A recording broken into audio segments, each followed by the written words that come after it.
Hello. I'm gonna let the intro go and then we'll talk. Because I like to do that with new games. And this is a new game series, so just give a moment for the introduction.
There we go. Hello, everybody. Fearmy Games here with the next episode of...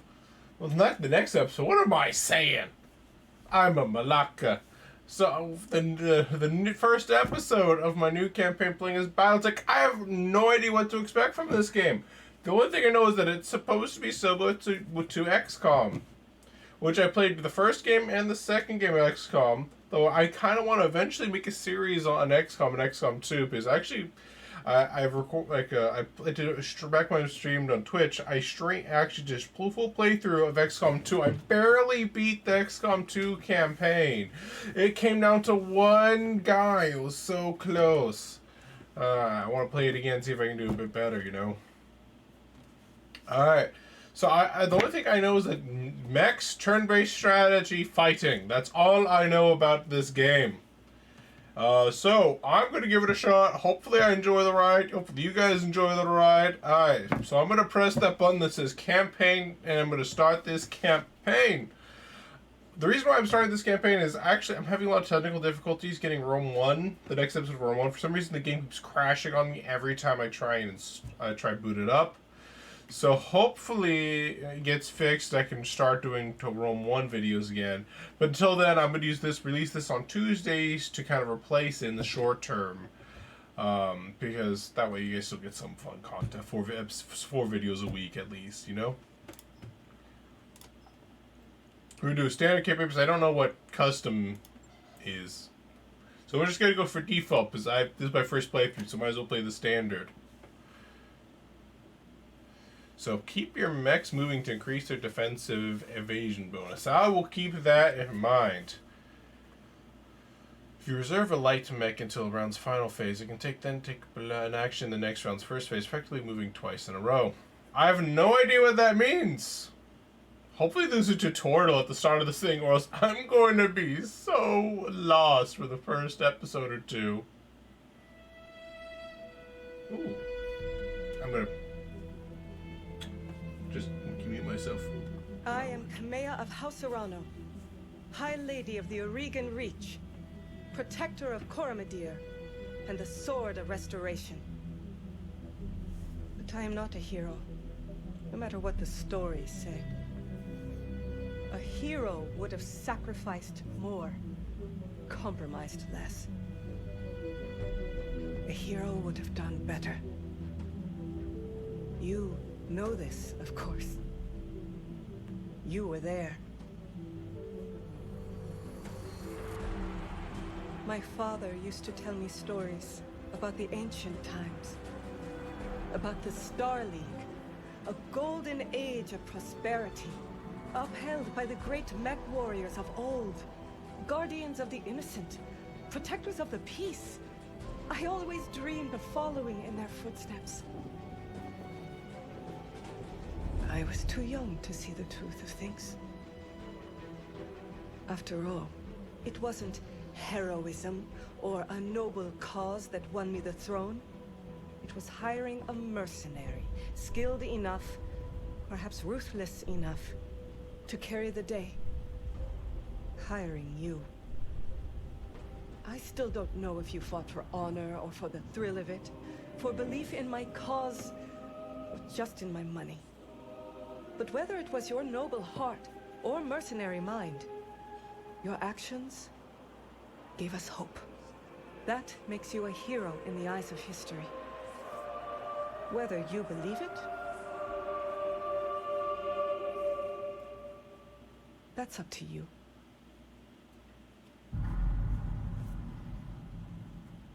So apparently, it's a big spoiler because we win the campaign. Spoiler alert. Please, game. So welcome to the Oregon Reach. Oregon? No, it's like not Oregon. It's like Oregon? Carrigan. Oregon? No, I don't know how to pronounce this. Reach. The Oregon... Please, in the comments below, tell me how to pronounce that word. Oregon Reach is a small kingdom in the Rimworld periphery, a region of space that lies at the outskirts of the more densely colonized inner sphere. It is home to the Oregon Coalition, a federation organized around a parliamentary monarchy and ruled by the Arano family. For 3 generations under the rule of House Arano, the Oregon Coalition has remained a relatively peaceful corner of the periphery. It is here where your story begins. I do apologize if I sound a little off today. I got an ear infection. It's gone pretty bad over this last week, but I'm taking some antibiotics and stuff like that. It stopped hurting for the most part, so I decided to start recording videos for the week again today. But if I sound weird, that's why. It's my right ear. On Thursday, I couldn't put on, like Friday, I couldn't even put on a headphone without it hurting. Thursday, it hurt a little bit, but it wasn't the end of the world. So apparently, decades ago, your family came to the Reach. Oh, so we get to choose where we came from. All right, we're gonna have to read all of these people. So keep that in mind. I'm gonna be reading all of this shit. All right. So the Draconis Combine Karita. I'm just saying, out of the names, the Tarian seems interesting. Oh, the Free Worlds, but we'll see. So mech warriors who hail from the Combine tend to be fierce, disciplined, and relentless fighters, no matter the odds they might face on the battlefield. Although the Draconis Combine is as ethnically diverse as any of the vast interstellar empires, it is also one of the most culturally homogeneous. Over centuries of rule, the founding house Karita has succeeded in uniting the people of Combine into a single culture. Why did I say secret? Jeez. One heavily molded around medieval Japanese society. So it's like feudal Japan? But I assume that's what they kind of mean? I don't really hear medieval Japan. I usually hear like feudal Japan. So I wonder if that's what they mean, or if it's something a little bit earlier than feudal Japan. While some, most notably the descendants of the conquered Principality of Rasalhague, I think, continue to chafe at the uniformity of Draconis society. Overall, this has created a more cohesive populace and military than seen in the other great houses of the inner sphere. Interesting. I'm not sure if I'll go there. I need my freedom! Alright, so mech warriors who hail from the Free Worlds League tend to be passionate, enduring fighters who value justice and equality above all else. The oldest and theoretically most democratic of the great successor states of the inner sphere, the Free Worlds. I wonder if they can tell us what these things are. Oh, maybe. If I hover over it, it tells us. Ooh, we'll have to go back to that one in just a moment. The Free Worlds League is actually a broad coalition of many minor noble houses. For most of the League's history, it has been ruled under martial law by a Captain General who, by tradition, is from House Marek.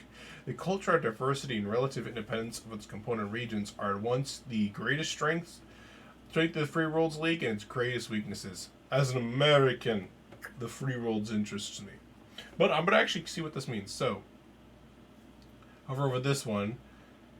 So the Free Worlds League has enemies. I don't know what those symbols mean yet, but I think we'll find out by the end of this section. So the Free Worlds League is one of the 5 successor states of the Star League.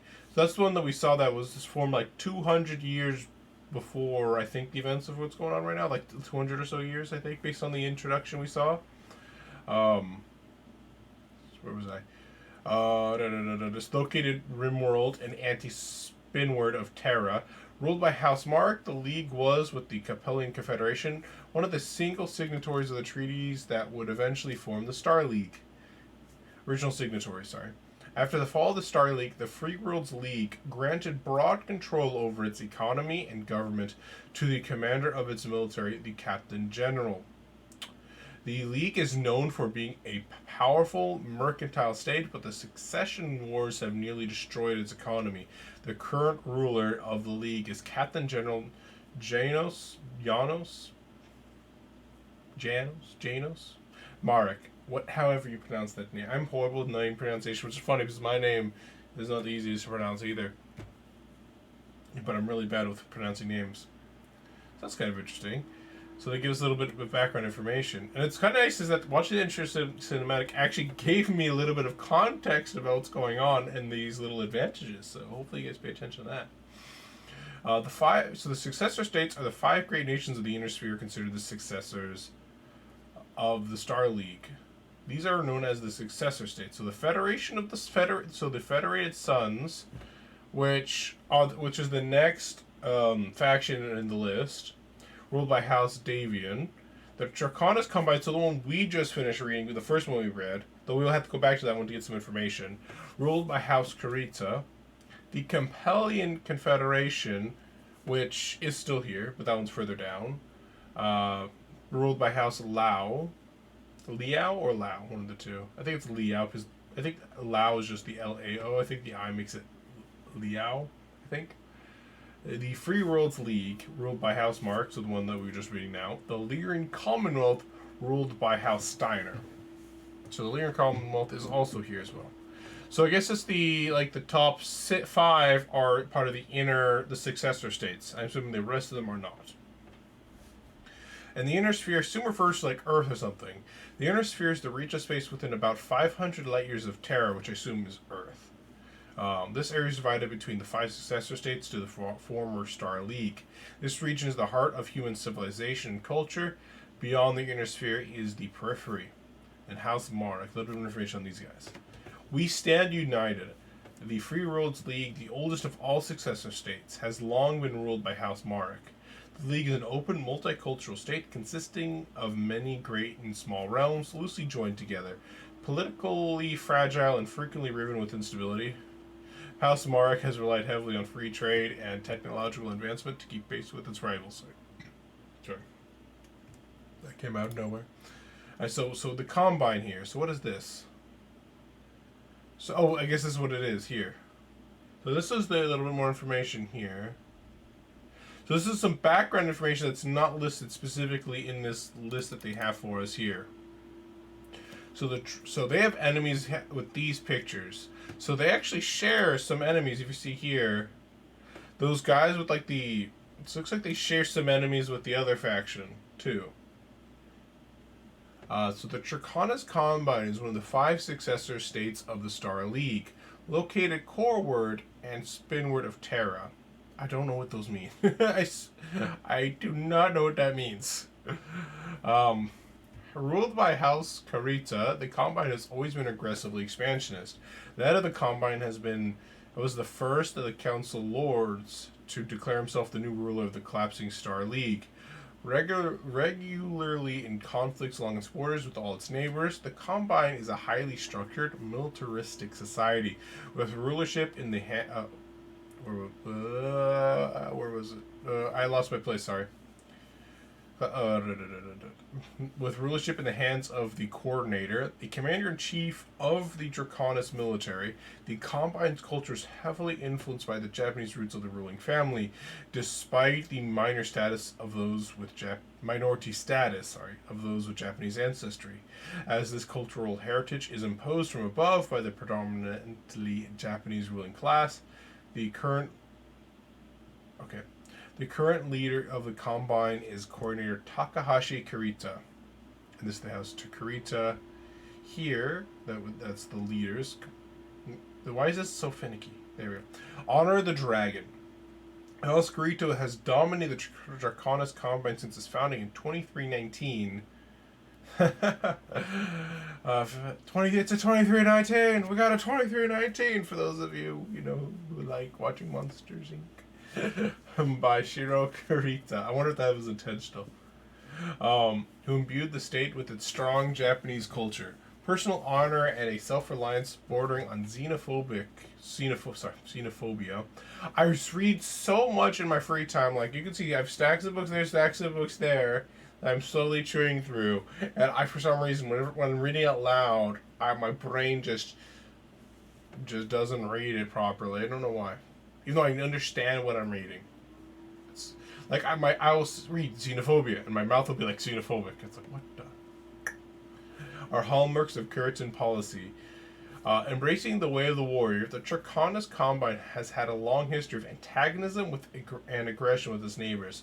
As if they say medieval Japan, but this kind of reminds me of, I'm not an expert in Japanese history, but it kind of reminds me a little bit of the feudal Japan, maybe in terms of how the cultural at home is, but the aggressive antagonism kind of reminds me more of the imperial Japan before World War II. For the Principality of Ras Hague, which is not one of our lists here. One list here that we can see. A minor interstellar state conquered 700 years ago by the Draconis Combine, now officially known as the Ras Hague Military District. And then the Inner Sphere, which I think we already read that. Okay, so the Inner Sphere is the region of space within about 500 light years of Earth. This area is divided between the 5 successor states of the former Star League. I think we actually already read this one. Yeah, we actually did that one. Never mind. So this one is the Federated Suns. I'm pretty sure this guy's at war with these. Was it these guys? Yeah, these guys are at war with the Draconis Combine here, are currently. So mech warriors who hail from the Federated Suns tend to possess more finely honed skills and better equipment than their counterparts from other regions of space. They often see themselves as righteous warriors and champions of liberty, sometimes to a fault. I do like that part.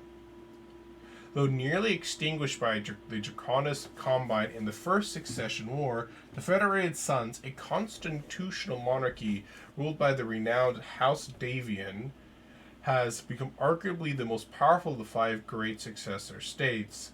Through skillful military campaigns and subtle diplomacy, House Davian has significantly increased the number of star systems under its control in the last 2 centuries.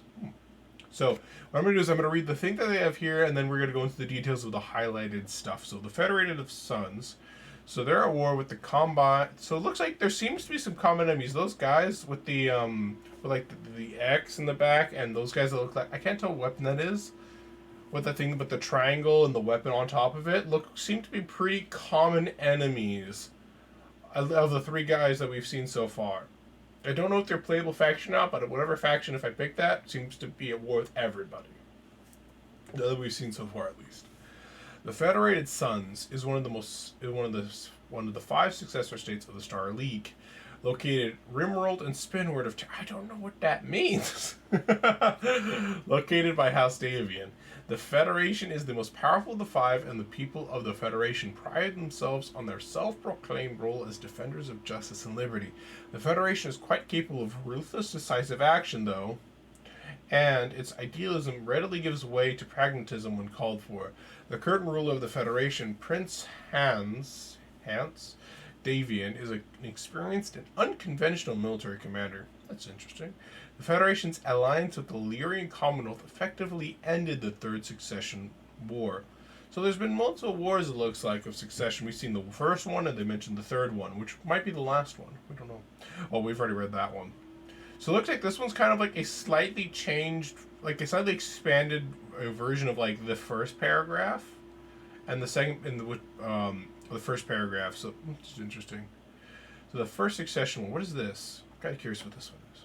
So a brutal conflict that ravaged the inner sphere from 2786 to 2821, when Minoru Kurita declared himself the first Lord of the Star League.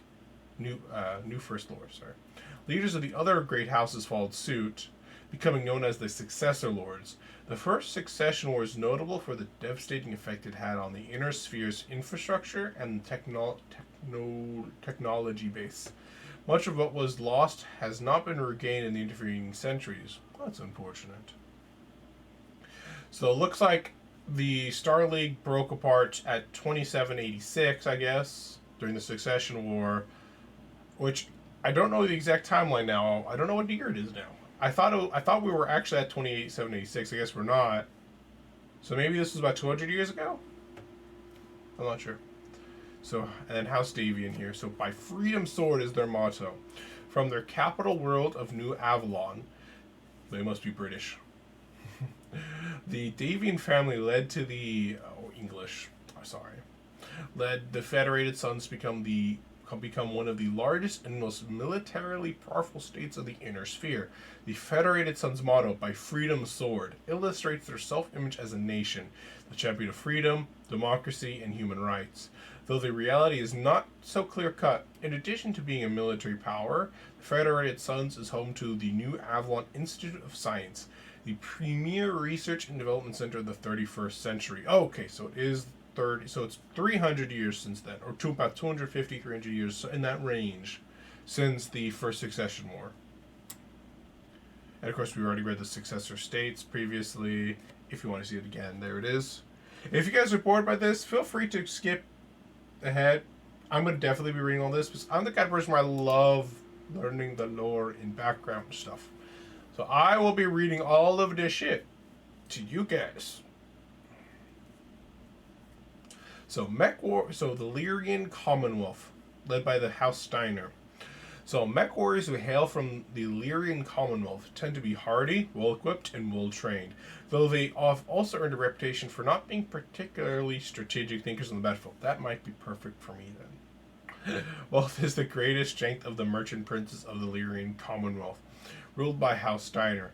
Despite a number of humiliating defeats in the first two succession wars, the Lyrian Commonwealth has bounced back thanks to the combined strength of its economy, the biggest of the 5 great successor states, and to control the inner sphere's largest functioning battle mech factories. That's very important. But the Lyrian Commonwealth may lack in military prowess, they makes up for with raw numbers and industrial scale. So let's see. So the House Steiner, probably, I think that's like German, right? Indomitable will, with many resource-rich worlds, shrewd business acumen, and a strong industrial base, the Lyrian Commonwealth, under the stewardship of proudly Germanic House Steiner, I knew it! Just reading that name. Prospered even during the worst of times. In spite of the destruction of the succession wars, overall industrial output and average standard of living exceeded that of any other successor state. This vast wealth helped the Lyrian state weather any military reversals, especially self-inflicted ones, by quickly replacing their material losses. Though, they're not very good German ancestors, because we all know Germans are really good at war, okay? These guys are not that great. So these guys are with a lot of people. So these guys are at war with the Draconis Combined, the Free Worlds League, those two guys that seem to be with everybody. I don't know that third one. It's not the Federated Sons. So the Tarian Concordate, these guys. Okay. So where was I? Sorry. So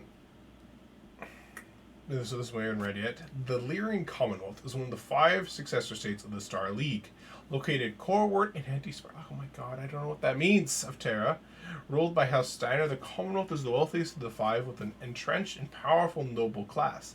The focus on pedigree and prestige among the nobility has often resulted in less than brilliant officers being elevated to high command, to the detriment of the Commonwealth's military strength. Much of the Commonwealth's success comes from the vast resources located within its borders. The current ruler of the Commonwealth is Archon Katrina Steiner, notable for her peace proposal that, in allying with the Commonwealth with the Federated Sons, effectively ended the Third Succession War. So they must be on good terms with the Federated Sons then, maybe. So everything else we've already read. Unless this is something separate. So actually, we haven't read this one yet. We've seen the specific ones, but not this one. So the Succession Wars were a series of wide-ranging conflicts between the successor states of the Inner Sphere that lasted from 2786 to 3025. Oh my, that's a long time of war. During these wars, but I guess there probably was breaks in between. During these wars, the great houses mobilized vast numbers of battle mechs to destroy each other and claim territory, with the ultimate goal of ruling the Inner Sphere. A notable consequence of these conflicts was the significant loss of advanced technology from the prior Star League era. So this is the last of the should be the last of the last of the successor states. These guys are the ones who seem to be with basically everybody. So mech warriors who hail from the Capellian Confederation are dedicated. So it wasn't a tool, it was a hand holding a sword. Okay. Dedicated and steadfast combatants, capable of holding the line and often surprising those who would make the mistake of underestimating them. The Capellian Confederation has suffered the most at the hands of the other successor states over the last 2 centuries of war. Having lost nearly half of the territory once controlled at the height of the Star League's rule, over time, the leadership of House Liao has transformed the Capellan Confederation into a socialist police state with a highly regulated economy. Most Capellans take great pride in their citizenship, which was earned through service to the state. Sounds like China. So, the Capellan Confederation is one of the 5 successor states of the Star League. Located rimward of Terra, ruled by House Liao, the Confederation is the smallest and newest of the successor states and often the loser in conflicts against the other powers of the Inner Sphere. It is an authoritarian police state with philosophical origins in a text known as the Corvin Doctrine, which argues for the total subservience of the individual to the state. Gross. No wonder everyone wants to kill them. Citizens of the Confederation must earn their position and the benefits of citizenship through service to their community. The current ruler of the Confederation is Chancellor Maximilian Liao, a shrewd planner and master manipulator. So Star League's rule, we kind of already did this one. Actually, we didn't read this one yet. So this from 2570 to 2780, the Star League was an interstellar council formed through the Terran hegemony. The 5 great houses of the Inner Sphere and the territorial states of the periphery, the stability and prosperity of the Star League, led to the flourishing of civilization and technology. The Star League ended in civil war when the leader of the Rimworld's Republic, Stefan Amaris, murdered the First Lord in a bid to usurp his position. So House Liao, one vision. The Capellan Confederation is the smallest of the successor states, and was the last to form. Created by Capella by neighboring states in 2366, House Liao gave the Confederation's Han Chinese character, and ensured the survival of the realm through strong, if frequently erratic, rule. Popularity disparaged as a totalitarian police state. Many Capellan citizens enjoy a high degree of personal freedom and willingly serve the state in return for the generous services it provides. So now we're out of the Inner Sphere, now we're in the Outer Sphere. Okay. I think I'm going to check here real fast. So it looks like the guy that everyone so far has been at war with. Actually, I didn't check these guys.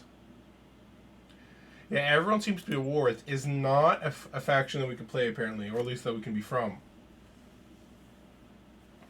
So wow, why this is taking a while. Mech warriors who hail from the magistracy of Canopus can run the gamut of skill and fighting styles.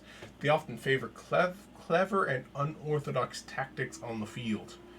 I can't be them because they're clever, you know. While smaller than the great successor states of the Inner Sphere, the Magistracy of Canopus, also I cannot play these guys because I don't think I'm pronouncing the name properly, is one of the major powers of the Rimworld periphery. The Magistracy is a matriarchal society led by a magistrix. It is an elected position open to any woman but largely controlled by House Centrella due to the family's popularity. The magistracy supports an open society that ensures the personal liberty of all citizens and the right to live the lives they see fit, except the right for everyone to become a ruler. Alright.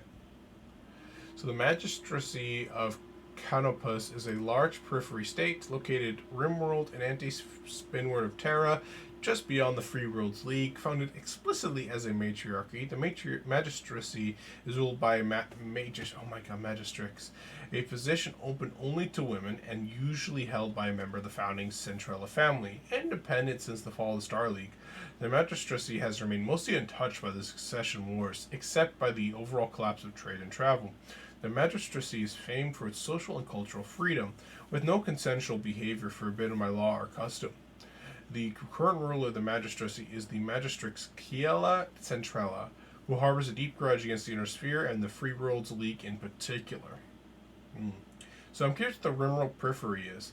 So the periphery is a region of space bordering and surrounding the Inner Sphere. The area directly opposite the galactic core is known as the Rimworld periphery.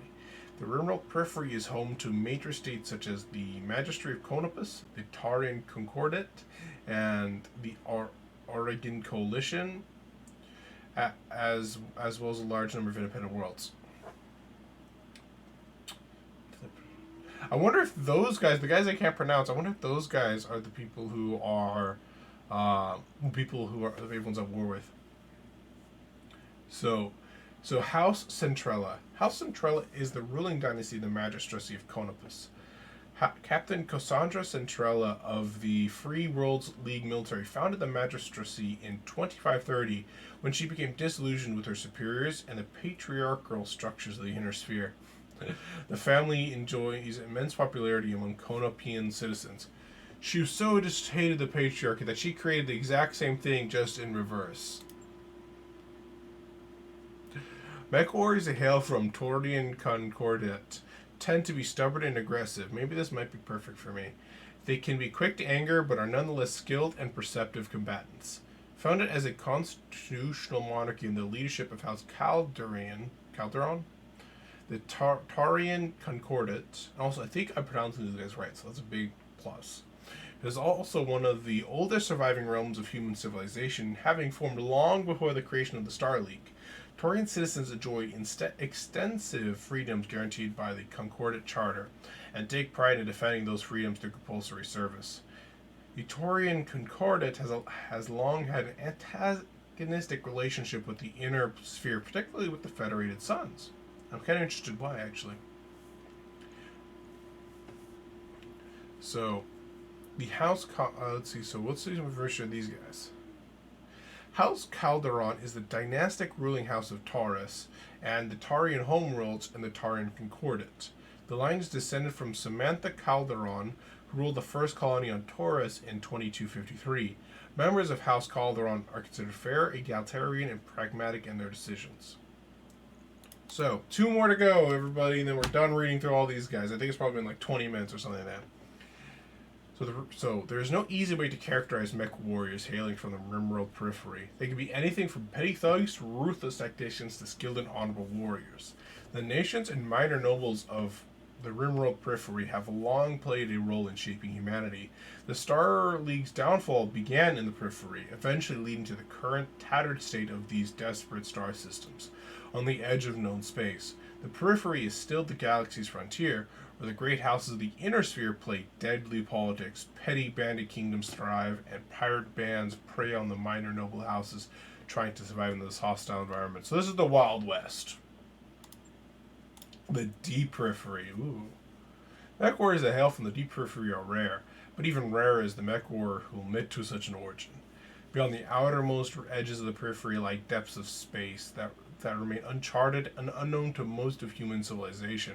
Little is known about these regions, but they are far from uninhabited, and the deep periphery is littered with abandoned colonies and small outposts, isolated from the rest of humanity. After the fall of the Star League, General Alexander Kerensky led the remains of the Star League Defense Force into the deep periphery, disappearing from the inner sphere and from court history. That's actually kind of intriguing. So periphery. The periphery is a region of space bordering the surround.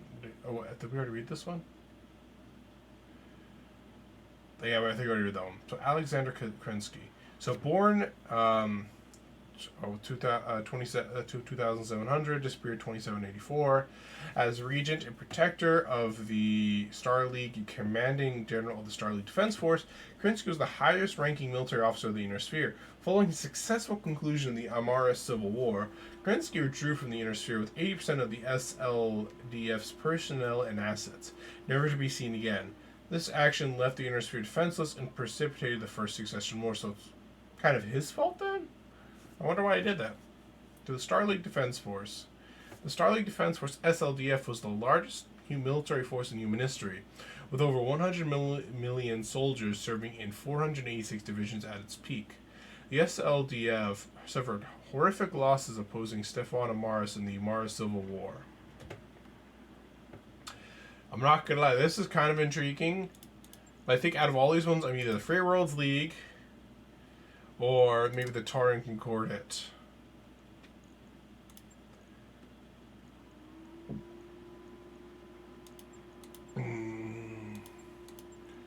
This is the real question, team. So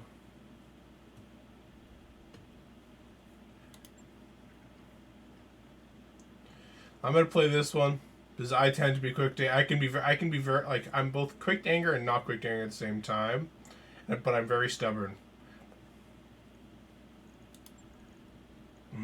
I do value justice. Cash. Let's go with the. Let's go. Let's see.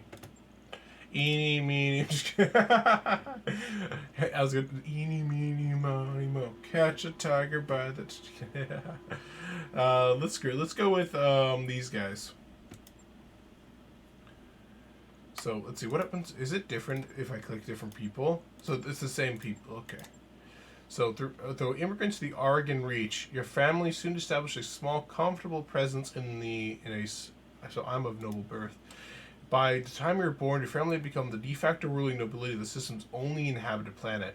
You're the oldest child, heir to the family's titles and ancestral battle mech, an old blackjack BJ-1.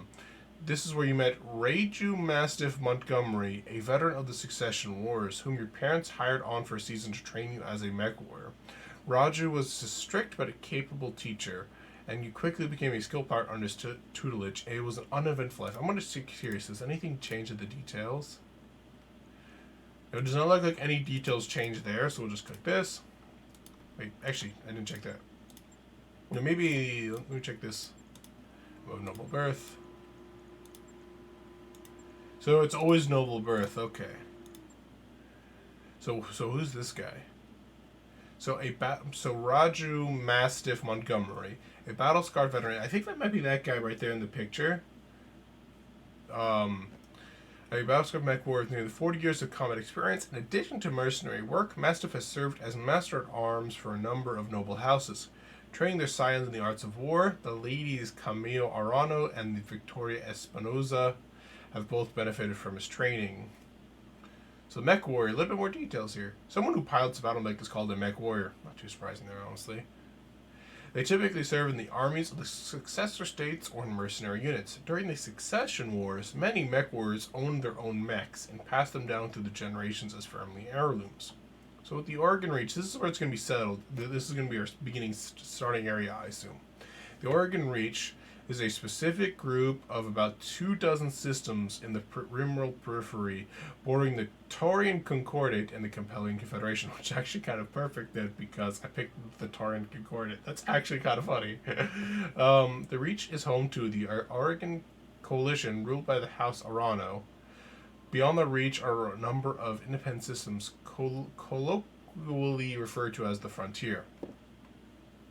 So the Blackjack BJ-1 is equipped for both long and close-range engagements, which a pair of AC-2s is backed up by 4 medium lasers, lending the mech a powerful alpha strike, while jump jets enable the Blackjack to move to high ground at a moment's notice. So until the day after when you were exiled, you struck out your own, your family went bankrupt, your family was betrayed, your family died in an accident. So this one gives us different buffs. So if we were exiled, so we did an exile, and so you get gunnery and tactics. This one is you struck out your own, your family was betrayed, family died in an accident, oops. Then went bankrupt. So I like the idea. The family betrayed is not a bad one. And we had a revenge. I think that fits pretty well. I like that idea. They're doing good for nothing. It turns out I'm not a big fan of the stereotype of that stereotype. Though it's not a bad one. Needs some interesting characters, but I think it's a little overused sometimes, so I don't want to go for that one. So let's go for this one. The family was betrayed. Out on your own, you fell into the life of an Oregon Coalition soldier, a frontier pirate, a Solaris gladiator, a merchant guard, a frontier freelancer. Oh, this is going to be interesting. So, unsure of the prospect, you travel to Coromodier.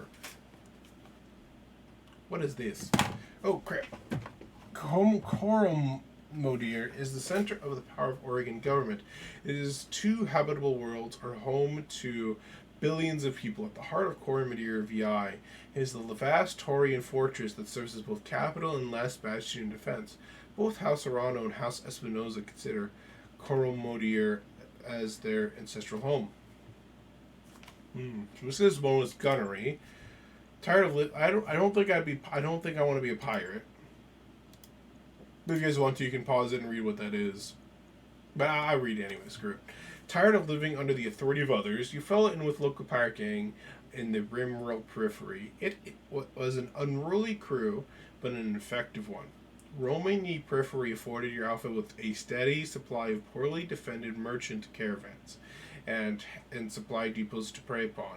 While raids did occasionally devolve into combat, you quickly learned that successful piracy is mostly about being in the right place at the right time with the right threats and a good show of force.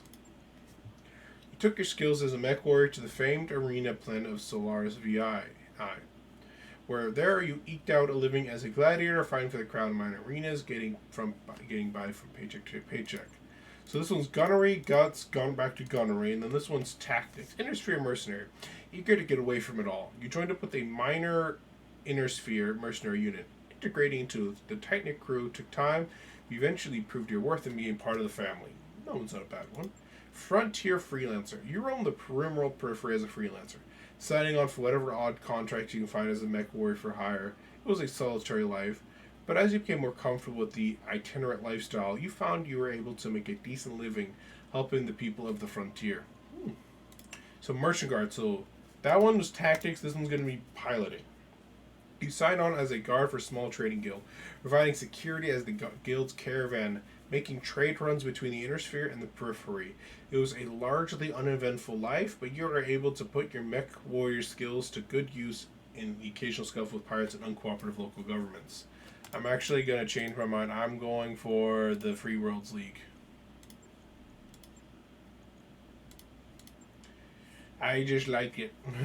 So this one's going to be hard. I don't know, actually, which one I'd rather be.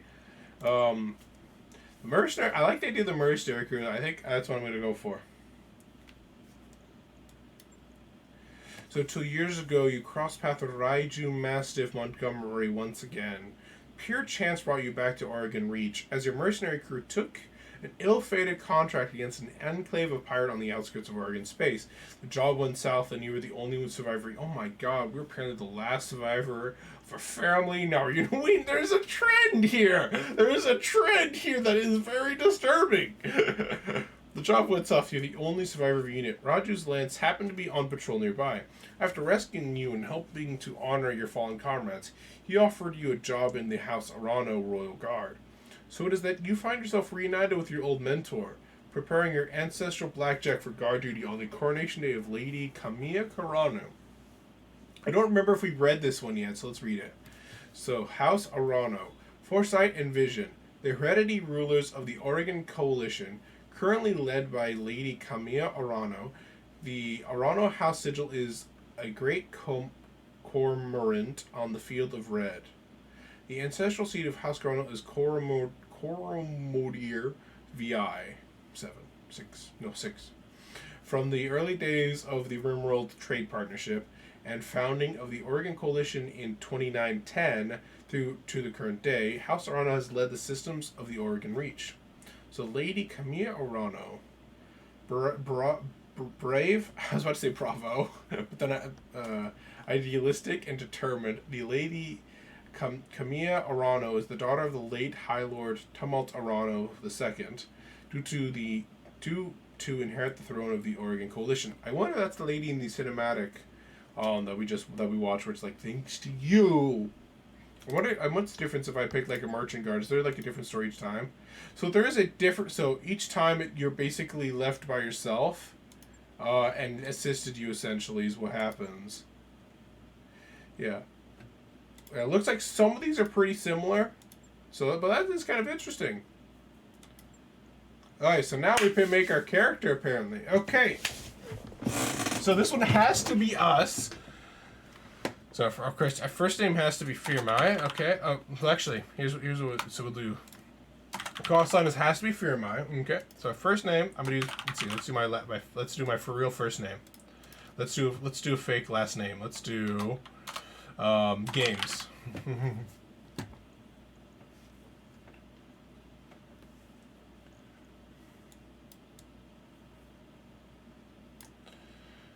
Yeah, my name is Kiriako. It's not really a secret thing I had on my Twitch for a while. It's my dad's side comes from Greece. It's a Greek name. Let's see. I want a face. Hideous. Let's see. I'm really bad with. Let's see. I'm gonna how much can I customize it? So facial hair. Yes, he needs facial hair. Look at my facial hair. Yes, there's facial hair. That's too long facial hair. How many facial hairs are there? Dang, there's a lot of different facial hair stuff. I think facial hair. I think this one's probably the closest to mine. Let me check. Let me do one pass through real fast. Now that one looks way too well trimmed for mine, so yeah, it has to be 6. No, 5, not 6. So let's do eyebrows. My eyebrows are very not good, so we need not good eyebrows. My girlfriend keeps telling me she's gonna shave off my eyebrows. Let's see, team. Then my eyebrow. Oh no! Oops! I accidentally touched the hair when I meant to do the eyebrows. Maybe this one.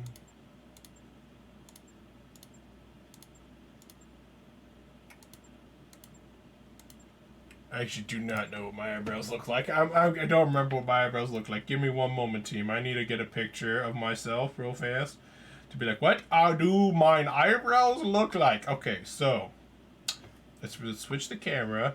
Okay, so my eyebrows. So we want one. Okay, so this needs to be perfect for my own immersion. Okay. No, not that one. That one's a little too high. This one. Let's go with this one. I think eyebrows 2 might be the best. Let's just go with eyebrows 2. Spending too much time on just my eyebrows. Alright. Alright, let's see. So, hairstyle. My hairstyle actually kind of changes depending, like, I usually have one that I usually go, but sometimes I go a little bit shorter, sometimes I go a little bit longer. I wish I could see more than just one perspective, but I think that makes their life easier though. So we're not gonna fault them for it. I've actually, if my hair goes long, I'd probably look like that one. That's kind of funny thing though. This one's not that far away, but still a little bit off. I think out of all the ones we've seen so far, I think this. Let's see, where is it? This one might be the closest. I think this one might be the closest, but it's kind of hard to tell because of the perspective. You guys in the comments be like, no, it was not that one. I'm just doing one more pass through real fast. Yeah, that one I don't actually think is accurate. It's just a little bit too... so let's go with this one. Where even are the tattoos? Oh! So they changed places. Where's Tattoo 1? Is Tattoo 1 just no tattoos? I think Tattoo 1's just no tattoos, which I'm fine with. Makeup? Oh, apparently you can actually have makeup on. Okay. No thank you on the makeup. No makeup, please. Okay. I don't wear makeup. I'll never have makeup.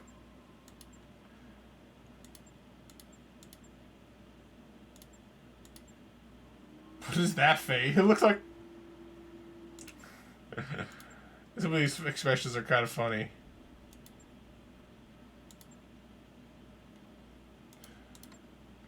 I don't really know what to say. Oh my god! That looks like so manly and adult. And then now, and what is these faces? Let's just go with this one. Let's just go with this one. I think the eyes are fine. Brown's good. Lips I don't really care about. What does even this do? Oh! That's what that is. Does this keep going in a circle? It does just keep going in a circle. Okay.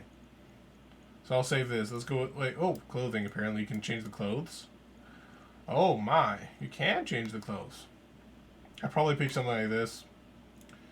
So, this face is not perfect, but it will do. It will do. It would have to do. Unless I can, oh my god. Wait, I can change the camera angle. Oh my, I did not realize that. Okay, now we need to change look at the hairstyles again. It is known. I definitely don't like that hairstyle. That one, honestly, is kind of funny. I almost want to take that hairstyle just because I think it's kind of funny looking. I don't like this hairstyle. That definitely is not right. Oops. Clicked the wrong one there.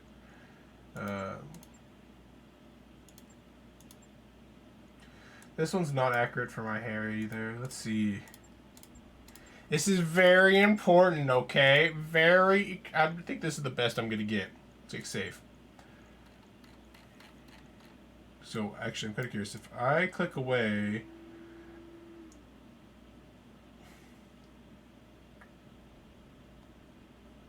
Oh, I wonder if all the faces are kind of the same looking. But, like, you can just change it up slightly. I wonder if that's what it is. But I don't know. That's fine with me. Alright, so let's... Wait, was I looking at female characters just now? Not male characters?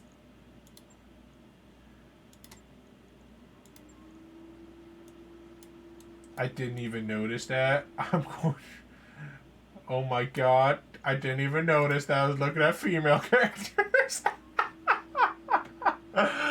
Oh, that's funny. I didn't even realize that.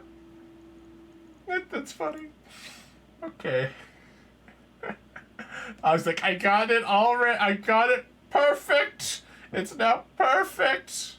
And then suddenly it's like, oh wait, this is a female character. Whoopsies. Whoopsies. I noticed, at least I noticed in the end. At least I noticed in the end. That's what's important, team. That's what's important.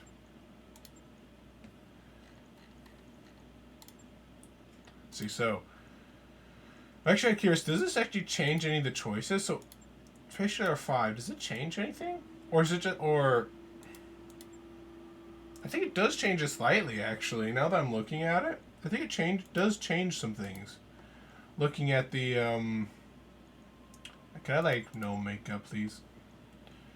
So I guess you still have to deal with the makeup shenanigans, I guess. This one's fine. What eyebrows did I pick again? I don't remember. Well, I'm not going to go through this whole thing again. Okay. This one's actually probably pretty accurate.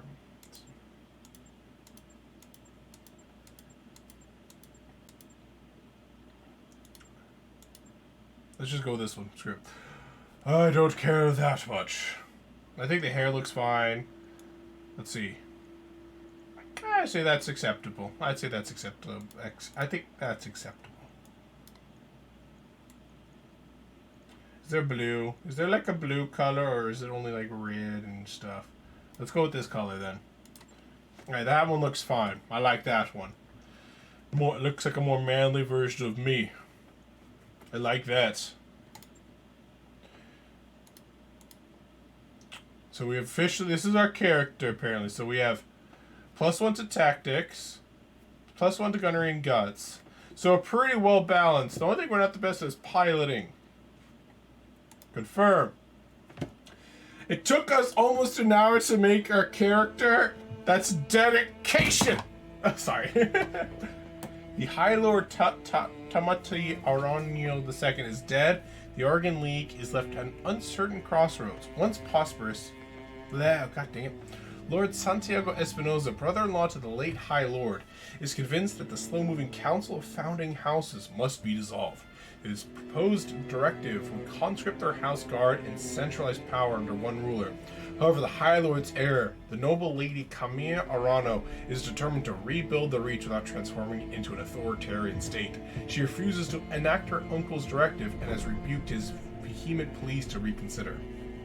On the morning of Lady Arano's ascension to the throne, her loyal captain of the guard, Raju Mastiff Montgomery, makes preparation to escort her safely to the coronation process that awaits in Cordia City. Sorry, I'm reading fast because I do not... this thing's just moving faster than I can read it. Okay? This episode will be a little extra long because I want to see more than just my character creation. I'm sorry, guys. It took a long time. I wanted things to be perfect. Damn it. My immersion depends on it. Manage your mech's heat in combat by turning off low something. I didn't read fast enough. Ballistic weapons recoil when fired and are harder to aim in subsequent shots. Good to know. So apparently we're prepping for combat, which means this is not going to be a peaceful escort, which I'm not surprised about, considering what she told us. Oh, sorry, excuse me. Command interface initiated. So cameraman, move the mouse at the edge of the screen or use WASD to move the camera. I'm going to use WASD. I used to use mouse movement, so it's always a little bit more awkward in my view. Use the right mouse button, Q or E to rotate the camera. Ooh. And oh my god, this game actually looks pretty nice. Captain of the Guard, Raju Mastiff Montgomery. Okay, Fearmy. And the Espinosa refit yards. Rush the repairs on your blackjack. Looks like that it's all in one piece, but we should run some diagnostics on it. Just to be sure. Standard field tests. You know the drill. More importantly, though, I want to tell you more about the job I brought you out here to do. Now do me a favor and get that battle mech moving. Let's see if there are any kinks in the actuators. Alright, so now I need to figure out how to move. So click on the Mech Warrior's portrait, press tab. I'll click on me. Say it, kid. I wasn't completely honest with you the other day. Oh, voice actor. There's gonna be more to this job than escort duty. I might need to reposition where my camera is, because I'm blocking some pretty useful information. At least for this video. Let's see, maybe putting myself like right here is not a bad thing. Maybe I'll shrink myself down depending on like what the situation goes. Like I can shrink myself down. Well, I don't want to shrink myself down because I already have like the size the way I want it to be. But we'll do that for now. This has like some very important information about the mechs. So move your mouse to the indicated point. Click once you select you wish to move. Click again. So left move, left click, and then click again. Left click. Okay, so it's left click to move. I see enemies. Brought you here because there's something wrong in the capital. It's been too quiet since High Lord Tamati's funeral, and I'm worried about Lady Kamiya's safety during her coronation process. My ears starting to bother me. Continue. Anyways, looks like your actuators check out. Let's conduct a weapons test. Target one of these burnt-out old urban mechs to open fire. Like I was saying, So I click I attack. can't prove anything, but my gut tells me something's off, and a warrior trusts their instincts.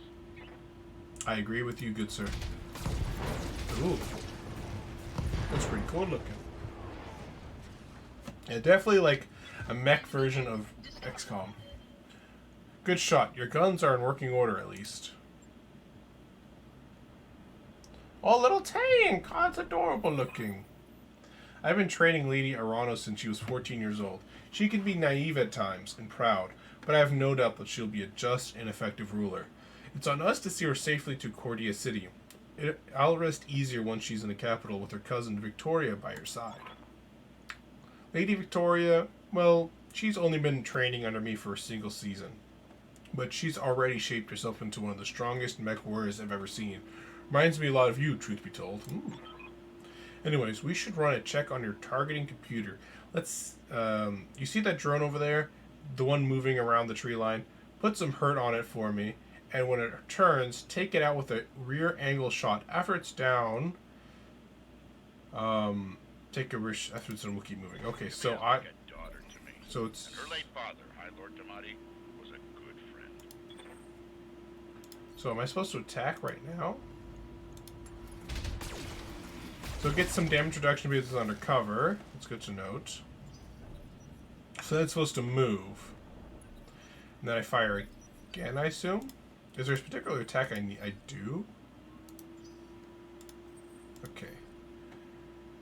Then I attack. Is that going to finish it off? So, rear attack. So, attacking from behind does give bonuses. That's good to note. Enemy unit destroyed. Nice shot. Now, I don't know how familiar you are with Oregon politics, not at all, but the Reach was badly shaken by High Lord Tamati's death. It needs a smooth transfer of power, and Kamiya belongs on the Moron throne. Go ahead and fire up your jets, kid. I want to see you descend this cliff face. Aim for that patch of ground there near the edge of the lake. Victoria pulls no punches, but she's been a loyal companion to Kamea since they were kids. Aside from you, there's no one I'd rather have by my side in a fight.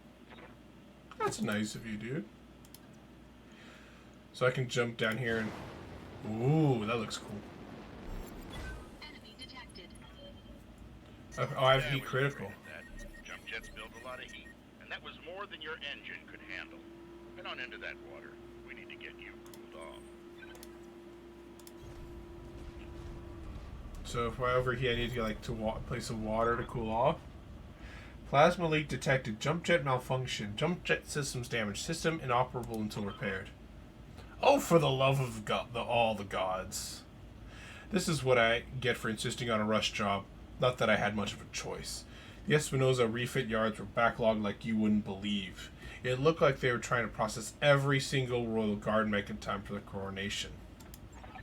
There isn't any time to get your jets replaced, so you're going to have to make do without them. Go ahead and take that mech down with a melee attack. I want to be sure nothing else is going to break down on your blackjack before we take it on the Cormorant Road. Well, at least we're not on fire anymore. Alright, so I move up to like right next to him to get to melee then? It's an X mark to move there, so how do I move? Do I have to go around? Press V to get an attack.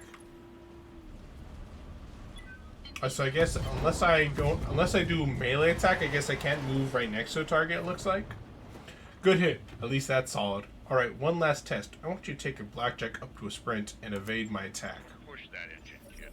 If something goes wrong today, I want to know that your mech can maneuver. So sprint. So it's and then I'll face this way because I see another mech over there.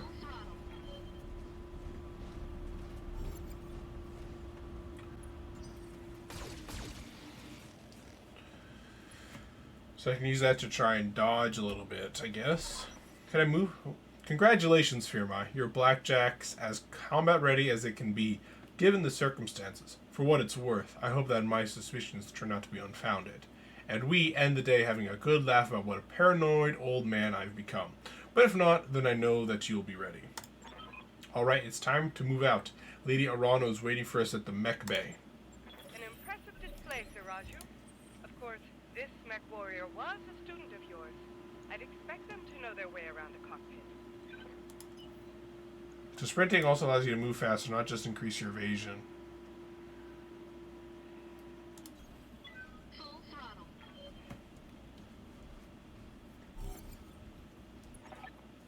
Fearmy, allow me to introduce Kamiya Arano, the soon-to-be High Lady of the Oregon Coalition. Is Lady Victoria on this channel? And this is Victoria Espinoza. For the time being, my father has summoned me to the Picton docks. I have a fleet inspection and tour of the family refit yards to preside over before the coronation. Behold, the responsibilities of a noble daughter, a font of tedium that never runs dry. Now this is Kamiya Arano, the High Lady. I know the feeling, cousin. By this time tomorrow, I'll be responsible for the entire reach. Give my best to your father, and don't be late for the tourney.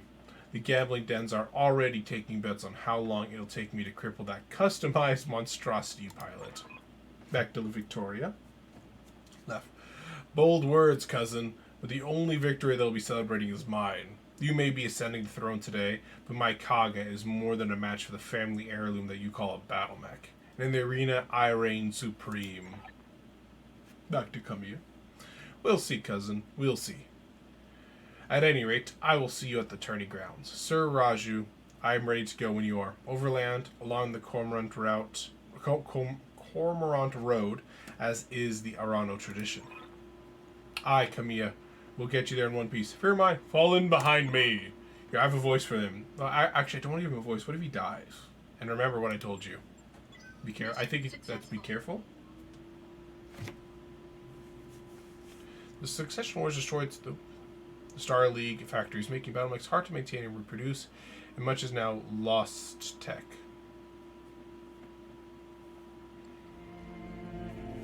Cutscene, I think.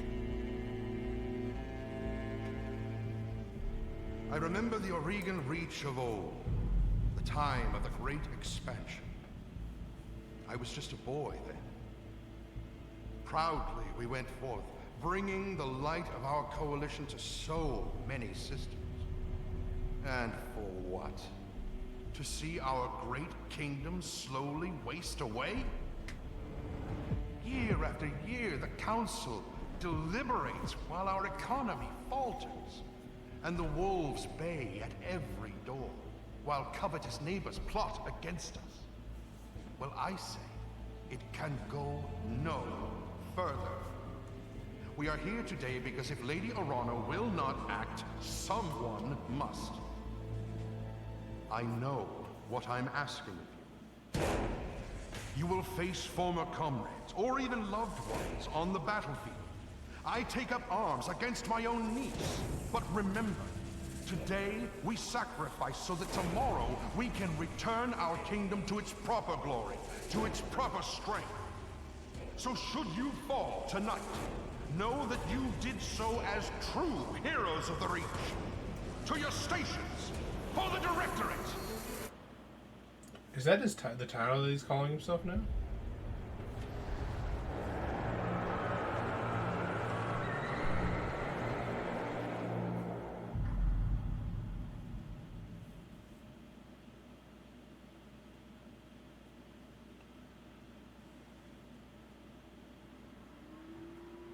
Coronation Day, Cordia outskirts, 1322 local time.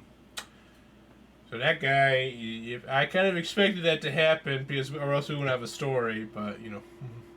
Systems with no permanent population won't have items for sale, but they will have contracts available. I assume that's going to be important for the future. Right-click on an enemy mech or vehicle to see the details of its weapon loadouts and armor status. Or status. It depends on your accent.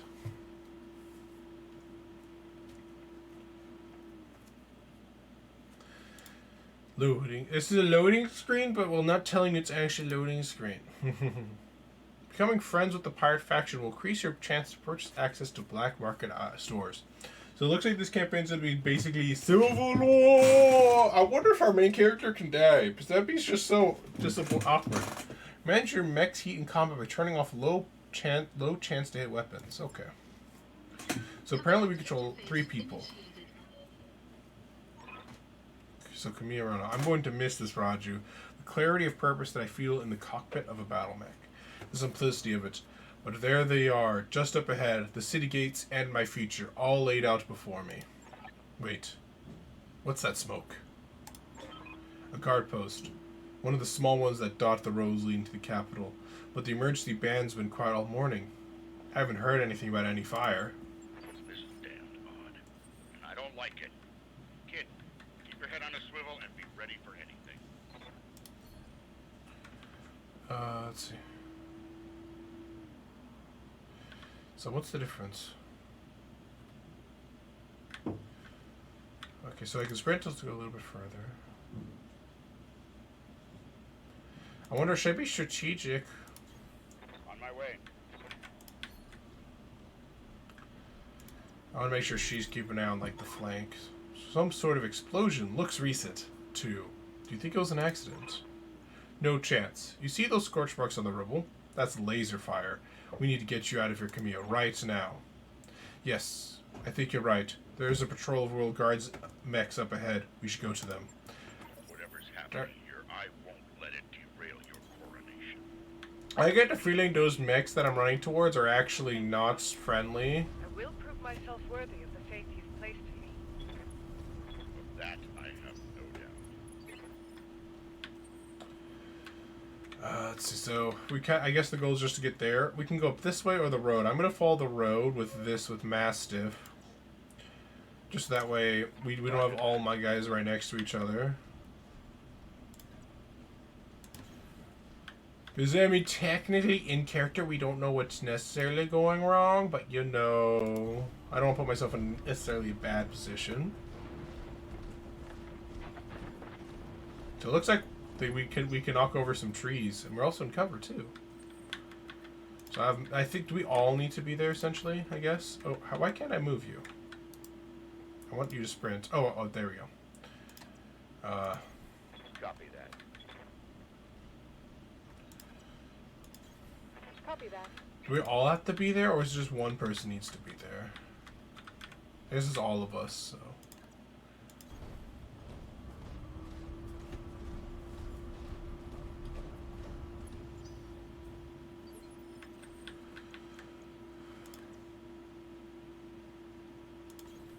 Roger. Well, I'm gonna try and get her into cover if I can, because that's the best I can do. Hail, Mastiff! Hail, Lady Arano! We were preparing for Lady Arano's coronation parade when we got word of a disturbance along the Cormorant Road. I'm gonna start using a voice for this character, but she seems she's gonna be here for a while. Prepare for my wonderful voice acting skills. A guard post behind us was attacked. Sir Raju found evidence of laser fire. Is the road behind you clear? Aye. All the way to the southern gate. Lead the way, Sir Raju. We'll fall in behind you and guard your 6. He's so dead. Tell me something, guardsman. If the road is clear, why is your battle mech damaged? Our mech's overloaded or overdue for maintenance, but that isn't important right now. We need to worry about Lady Arano's safety. Now, my lady, if you'll come with us. No, you're lying to us. It's my coronation day. No mech tech you would have sent you out for parade duty in that condition. I'm your sovereign, sir. You will tell me what happened here. Damn it, girl. We don't have time for this. Take them! Kill the old man and the mech warrior, but take Lady Arano alive. Fall back, Camilla. Get behind us. You didn't train me to cower, Raju. You trained me to fight. Safeties disengaged. Once combat has begun, different mechs move different phases. Lighter units will generally move earlier than heavy ones. Okay. So now it's the enemy turn. Mastiff! No! Did he evade it? I can't tell. So, do I have... So I get to pick a different... So, what's the chance of him hitting here? 30% and 90%. So if I go... So if I can hit both of them, right?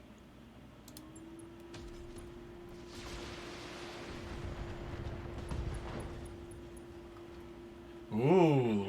A lot of stuff of his was destroyed. Tis but a scratch. I like that achievement. So that guy's now in cover. Centurion. He's actually got a pretty boss looking little thing right there.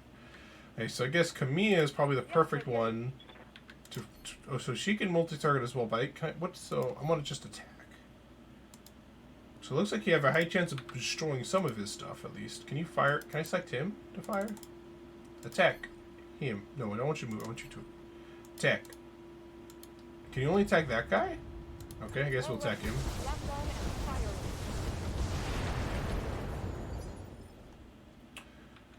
Alright, so can I attack this guy? He's attacking he's attacking. I guess my own cover kind of got in my way. That was I should move next time it comes to oh, I can move again. Mastiff. So what's this do? So I think I'm gonna multi-target again to finish off that guy. I damn you for making me do that, son. Damn you. What a waste. He's actually going after me, or is he gonna melee her? Oh, he moved to her behind to attack. That's interesting. Oh, now she's on fire. You're kind of on fire though.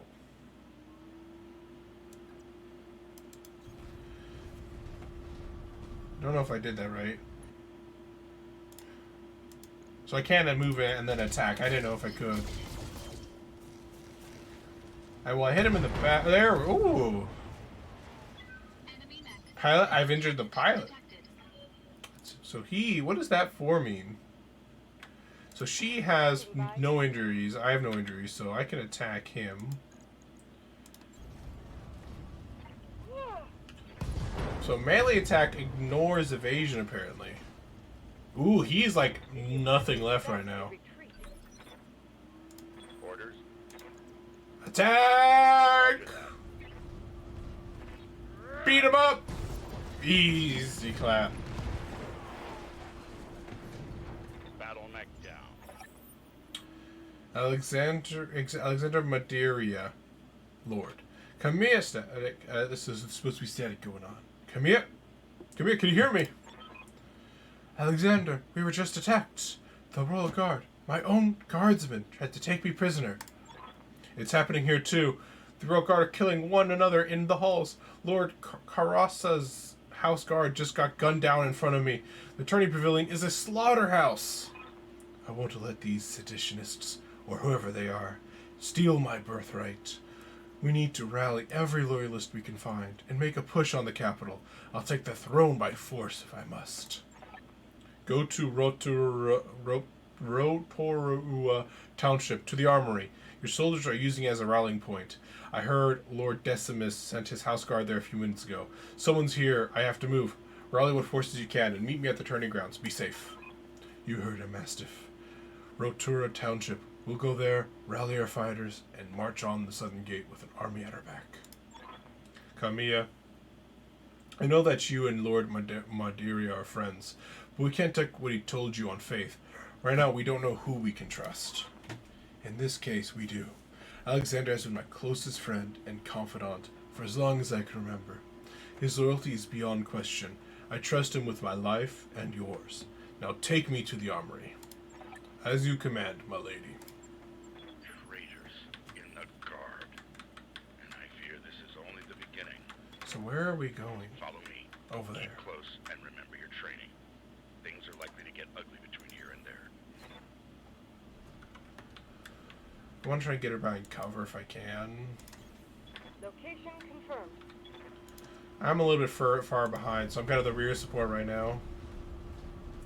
I'm actually a little hot right now. I need to be able to manage the heat a little better. Maybe I should stop sprinting.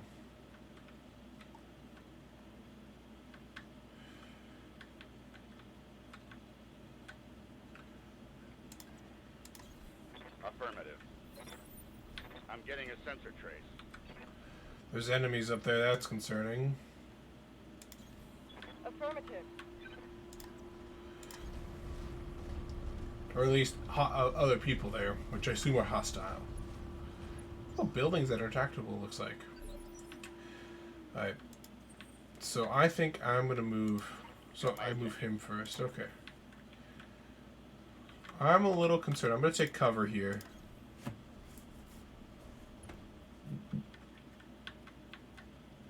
I'm going to brace. Because they haven't technically shot at us, I don't think it's... Oh, I guess they will attack. Never mind then. Looks like he might have got hit. Or if he did hit it, it basically was no damage. So yeah, they are attacking us, it looks like. You have my attention.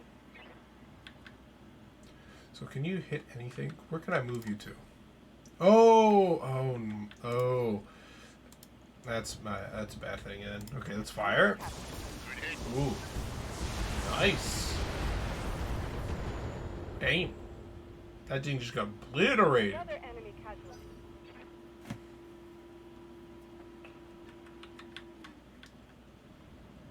Moving up that thing.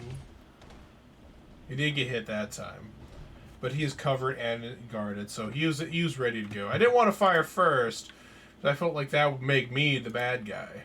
You know, and I don't want to be the bad guy.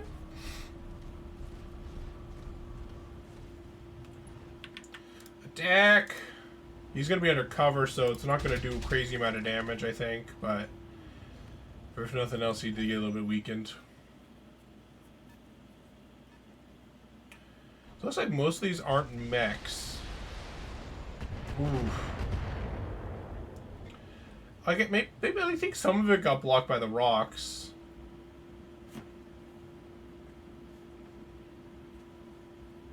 That one's looking like he's moving into position to get a better shot at her. Oh, no, it's at him. Thankfully, they're finding the guy that I made sure he was ready to take a few hits. That's a nice thing for us.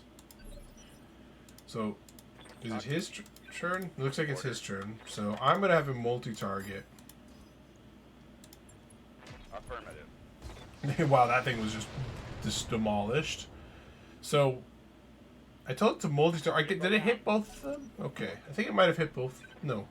Looks like multi-target, for some reason, only attacked one of them. I'm not really sure how it works, then.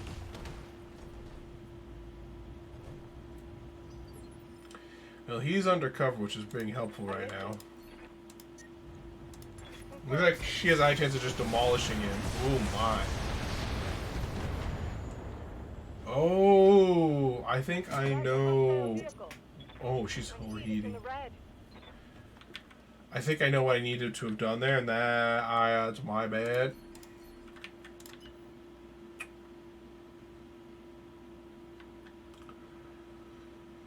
I guess there's gonna be a little bit of cover. Full throttle. That's my bad. Then now that she's overheating, I don't. So is there no water here where I can get it to not overheat anymore?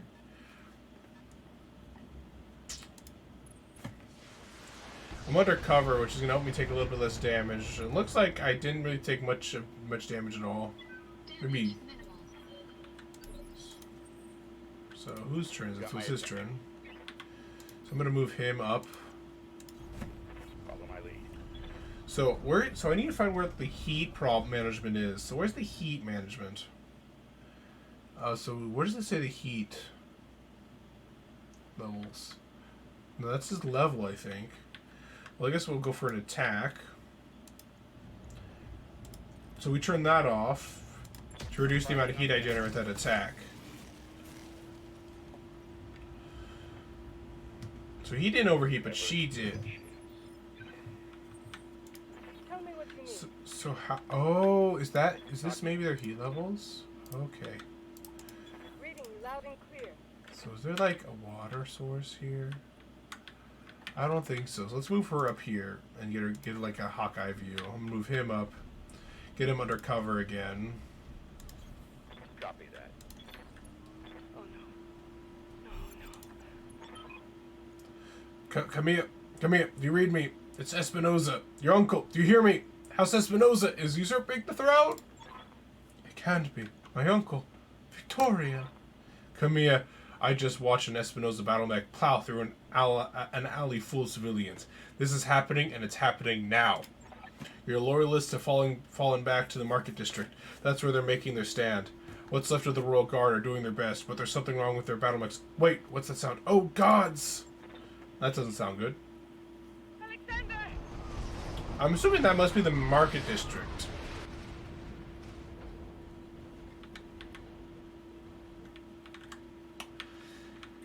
Well, shit just went down.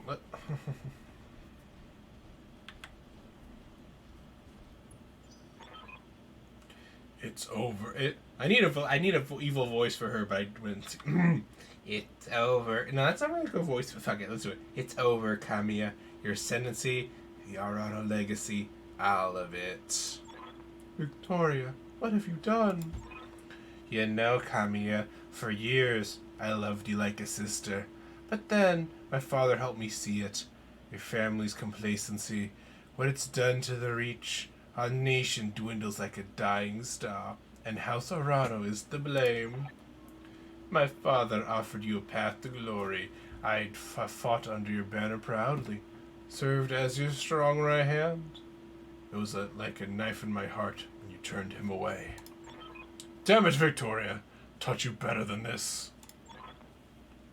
You taught me lies. Come here. For the love that I once bore you, I'm going to give you a chance to surrender. I'll even spare the old man and his mech warrior if you stand down. I have a name! Damn it! I don't want to see you hurt, but you cannot be allowed to rule. I'll see you hanged for this, Victoria. You and your father both. Do you hear me? You are traitors to the Reach, and I'll fight you to the last. Then you are truly fools. I'll spare you in spite of yourself, but you've cost your royal escort their lives. Well then. If Master survived this, he's getting his own voice. Espinosa forces. This is Lady Victoria Espinosa. Lady Arano is to be apprehended and taken alive by my command. Fail to follow these instructions, and you will have me to deal with. I'll move him into cover here, ready to go. So what's multi-target do?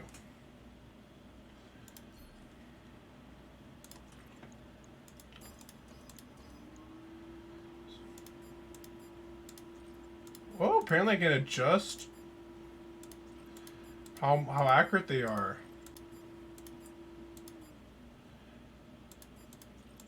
Oh, that's interesting. But let's see. Fire. Roger. Oh, destroyed one of them outright with that one. That one's getting hit too. That was interesting. I have to be careful with the heat manager. That's the thing. I think it's gonna be the big learning curve. But I play engineer in Guild Wars 2, so it's good enough, right? Close enough. Hey, once we get out of this comp, let's see. This episode's gonna be a long first episode, team. I apologize. Have my attention. So I need her to stay hidden if I can. I want her to be on cover, but I think it'd be better just to blow people up. I need to be careful of her heat level, though. She has such high heat. Oh, I probably shouldn't have actually moved her into position. That's my bad. Because she has super high heat. So I'm gonna attack with just this guy right here that I see. I'm only gonna use one gun though. I think that might be enough to make sure she doesn't overheat.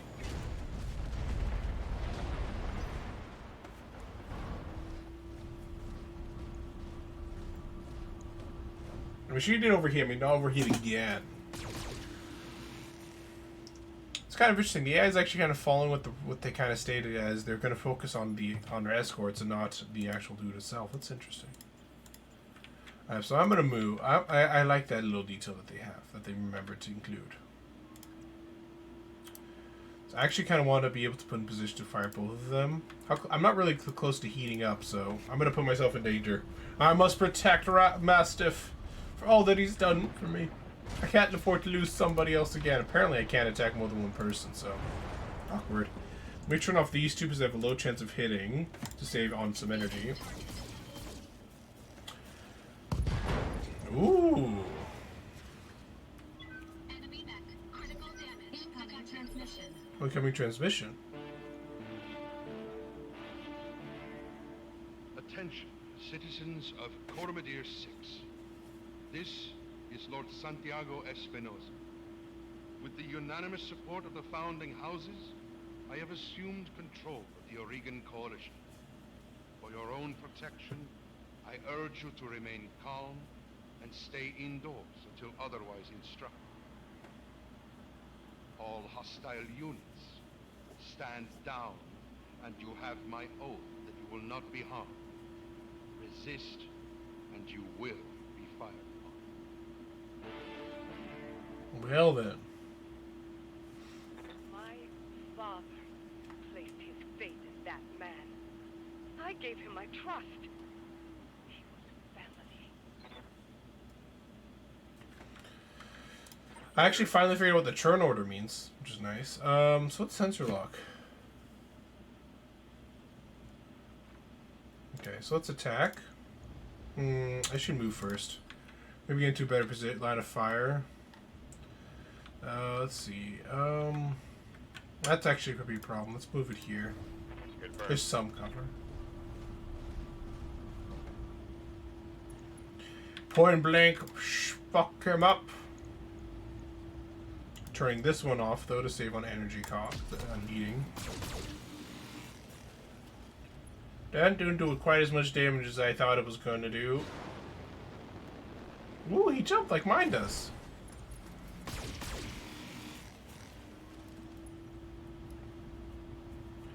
He did have some good cover there. That was a solid hit. So I did figure out how like the churn order works. That's going to be very important. I'm on the move. So Kamiya is Kintaro. That's good to know. So let's see. So that one's not likely to fire.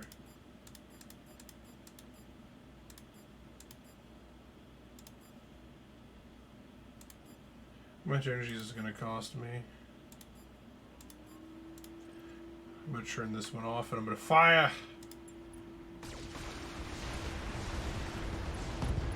Blew it up. She's got some big firepower. Though I do have to be very careful with their energy. Let's see. I'm going to fire. Attack. Yeah, can I not attack? My perspective, do I have to move first? Yes, I want to attack him. I guess maybe I have to move that bit. I'm going to move here. And then... Oh, because he's not in my field of view, that's why I have to move. Okay. Did I overheat her on accident? I thought I was close to overheating, but not actually going to overheat. These have only about 50% chance. I don't have a good chance of hitting with any of my weapons, but I'm going to take them up.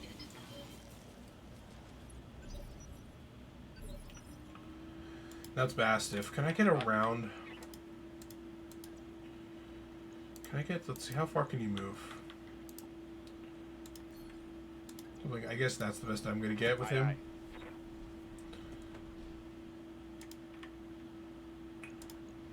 So let's see, which one's the least likely, the most likely to attack? I think that's going to be fine. Fire!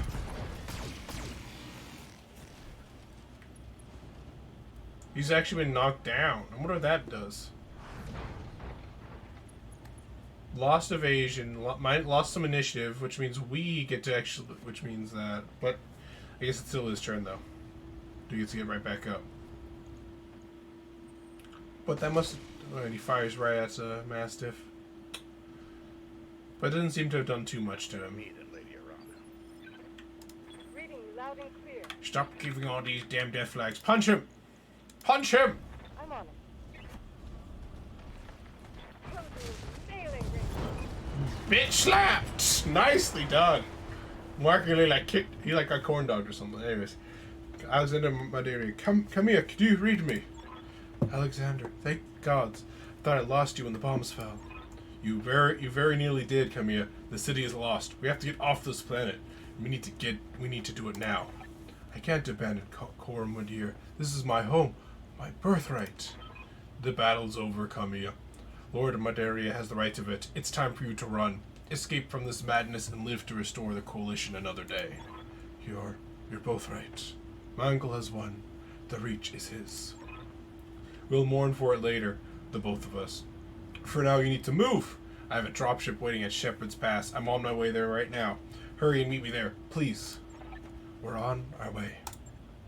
You get to that ship, Alexander. I mean Oh my it. god, this is going to be almost a 2-hour episode. Thrown on the same day.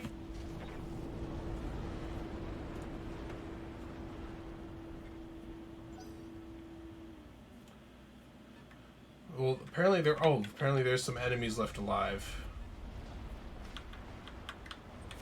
I'm being flanked. I'm surprised they actually shot at her.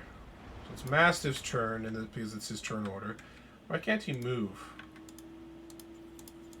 Oh, it's my turn. Never mind.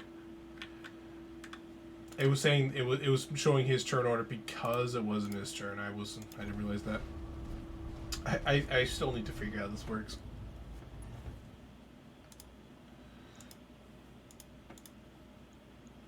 Can I actually attack him? I guess I just have to brace then. So what is that for? So get to the landing spot. Is that the landing spot? Right there? Is that it? Getting outmaneuvered. I should take some damage now.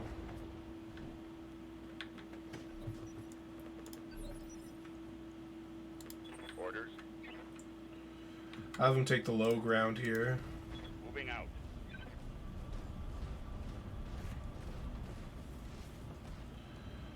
Have to be careful, boys. I might need a Brev and Brace soon. Can you multi-target them both, please? Let's enable all the guns. Fire! Everything I've got. Why is multi-target not hitting? There we go. Oh! Apparently that one got the big guns thrown at it. You're brave, I'll give you that much. Not wrong Yes, there. I hear you. Right, let's move here. Confirmed. She should have a pretty good angle to just fuck this guy up. They're all gonna hit except for really this one, so I'm gonna turn that one off to save some energy. You know, I think one thing I need to do is consider how much damage is, how much they're gonna take to get completely blown up. I should really consider that. I think that's one of the things that I'm doing wrong, is I think I'm just using up too much ammunition when I don't have to. I think that guy probably would have died with less things being fired at it. This is your last chance, cousin. Don't make me order your death. Do whatever you must, betrayer. A headstrong fool to the end. Damn you for this. Captain Host, destroy them. Mastiff, my cousin, all of them. Leave no survivors. Well, that guy has an accent. You know he's a bad guy. Oh, he got some turrets going on here.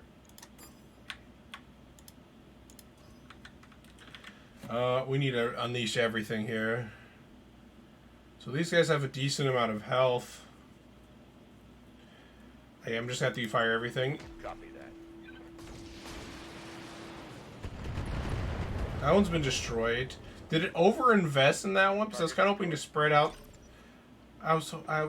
Then it did over-invest. I was trying to spread it between them. Oh! I know what I needed to do. A is target A. B is target B. I need to oh. That, I was wondering why that had an A. I'm like, wait, why does that have an A? And then I realized why it has an A. Because I'm a Malacca. Acknowledged. Yeah, that's so. That thing is to assign them to a particular one. So I can do 1, 2. So this one's A, B. So which one has like? Let's see. Can this hit B? This one has a high chance of hitting B, and it does do not enough damage to destroy it. So I do want another one on overheal if I use this one. Dang it. So I need to be careful here.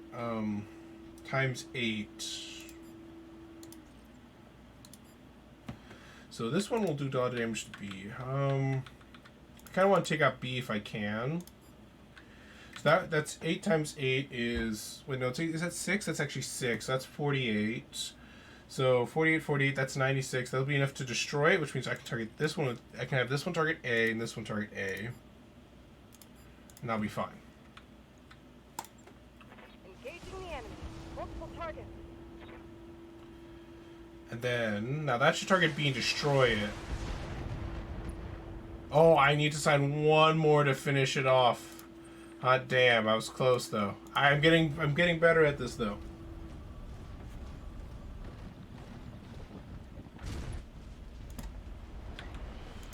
I'm gonna just, because I can't multi-target, I guess, with my weapon stuff. I'm just gonna finish him off with just a quick one attack. Yeah, because I think I think one hit should finish it off. Nice job, kid. One fewer hostile on the board. Target destroyed. Orders. Mastiff's taken the most damage so far. Fall in behind me.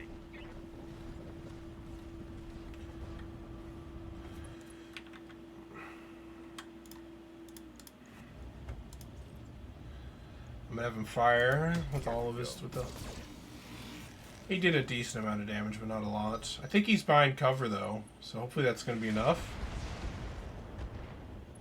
Good. He did take some damage reduction. He's below half health though. I thought the orange was actually his health, but I actually don't think that's his health. I think it might be his heat. You won't take out the Mastiff. I've barely taken any damage. You will fight me. I won't be the last one left alive again. Die! That did not do as much damage as I thought it was going to do. Critical damage detected. I did some dice critical damage, apparently. Let me get behind this guy and fuck him up. Alright, so we need to be careful not to overheat with her. That should be just enough to not overheat. Die, my boy. He's now unsteady. It looks like Mastiff's turn now. Which allows us to just finish him off real fast. So how much health does he have? I don't want to overheat. It looks like he has a lot of health, so we do still need to focus fire him with a decent amount of damage. So I think that's about 110 damage. That should be enough to finish him off. Firing. Apparently not, actually. I'm misnudged, I guess, how much damage it's going to do.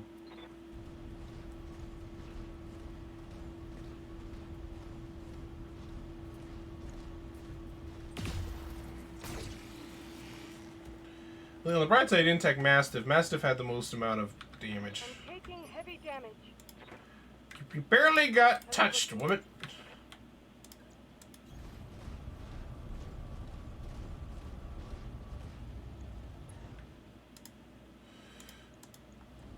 Alright, let's see. Unleash all the lasers! And let's do one of these AC thingy-majiggers. Fire! My lasers are my guns are shit. Enemy net. Critical damage. At least I knocked him down. Hopefully he'll take a little more damage next time or something like that.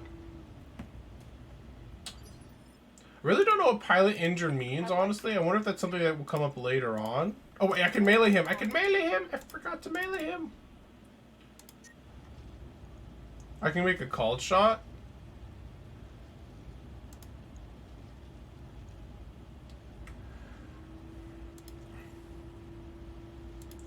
So that should prevent an overheat. Discharge of weapon. Scratch one hostile. So I guess we all need to just be right here, I guess. This is the evac zone. Keep an eye on all the area around us. Thank the gods you made it come here. Captain Halvor sends prepping engines now. In another 5 minutes, we'll be ready to depart. 5 minutes is a long time, Fearmy. You see Lady Arano is to the docking ramp. When she's aboard, come back to me. We'll hold this pass, whatever comes. Mastiff, don't! You're gonna die! I know it. You both. I won't forget what you've done for me today. He said too many flags. I promise you that. Affirmative.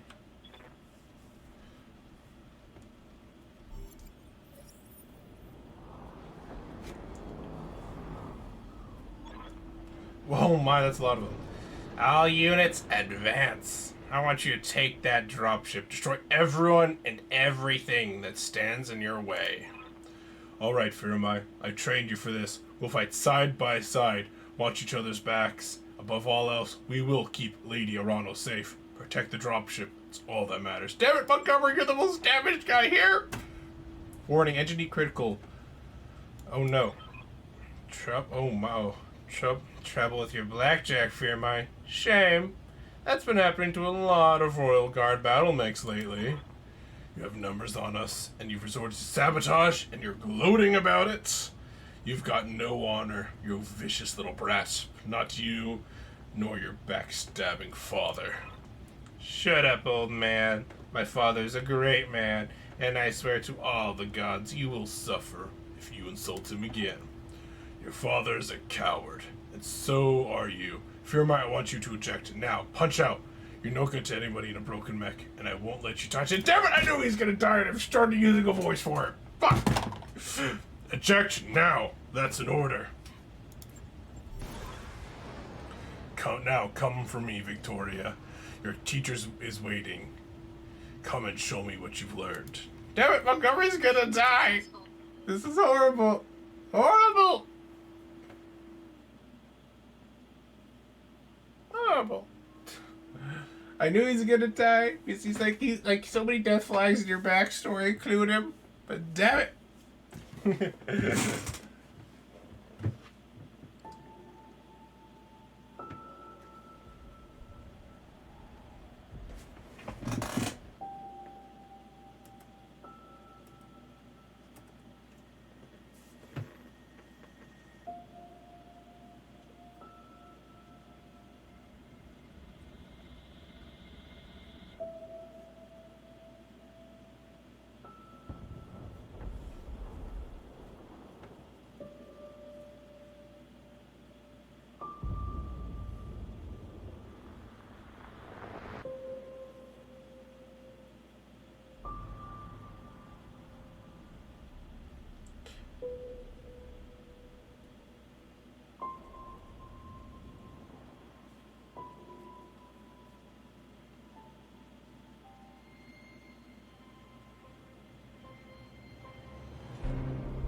Well, shit.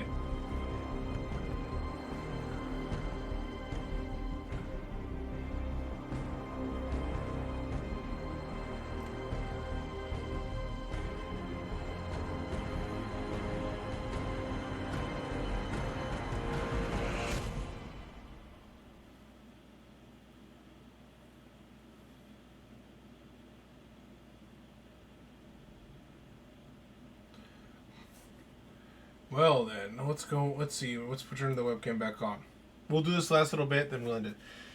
Executive Officer Darius Oliveira. Easy there, Kiriako. You took a nasty crack on the head when you punched out. Don't worry, you're safe now. My name is Darius Olivier, and I'm the XO of Markham's Marauders. We're a mercenary outfit with ties to House Arano. We did some work for High Lord Tamati way back when.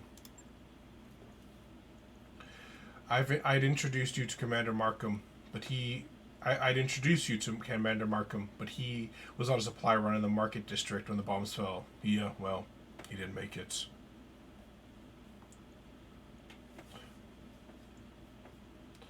You're asking me why? I must say I'm sorry for your loss. Yeah, I am too. He was a good man. A lot of good people died today. We picked up your distress beacon on the emergency band as we were on our way off planet. After seeing what happened to Markham, it didn't feel right leaving you in the hands of this new directorate. We did a sweep of the combat site, grabbed your ejection pod, and ran. What about Mastiff? Sir Raju Montgomery, what did you find him? He found his mech. It was completely cored out. Nobody survives a hit like that. For what it's worth, I'm sorry. We supported the Royal Guard on a handful of deployments, and Sir Raju earned my respect many times over. His death is a loss for us all. Now we're going to bother us with the black chip, because he kind of implied that he didn't take any, so that's what happens now. Well, things aren't looking so hot around here. Well, with the coup and all. House Espinosa's directorate is the new de facto government of the Oregon Reach. I'm sorry to have to tell you this, but Lady Orlando is dead. Her dropship is destroyed on takeoff. It's all over the news. Well, shit. I like that. Well, shit. Then massive dive. I'm leaning towards damn it or way to waste. I'm trying to decide.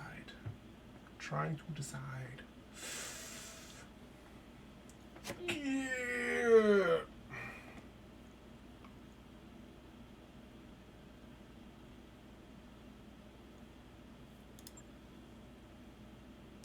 Our sentiments exactly. We're getting the hell out of Oregon territory. I've already booked a transport on the first jump ship out.